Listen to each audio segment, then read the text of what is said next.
नाजरीन, उर्दूग्राफी में खुश आमदीद। कैसे हैं आप? आज आपके लिए मीना कुमारी नाज की एक गज़ल लेकर आए हैं। मुझे उम्मीद है कि आप पसंद करेंगे।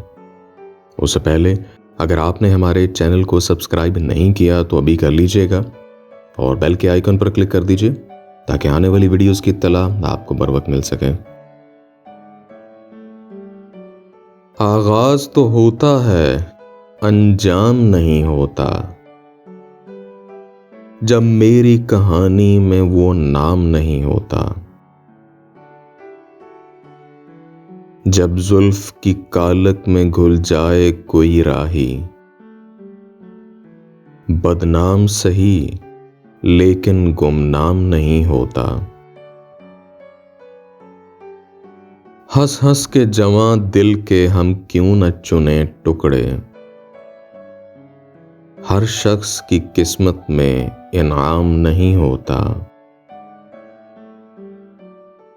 दिल तोड़ दिया इसने ये कह के निगाहों से,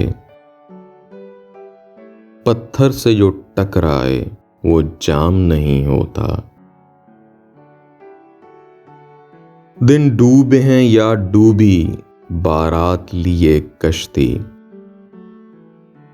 साहिल पे मगर कोई कोहराम नहीं होता।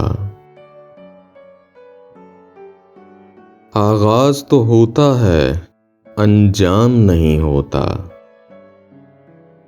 जब मेरी कहानी में वो नाम नहीं होता।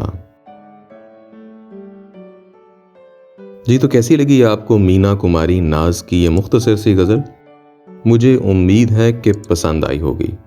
अगर पसंद आई तो इस वीडियो को लाइक और शेयर ज़रूर कीजिएगा, इससे हौसला अफजाई होगी। बहुत शुक्रिया।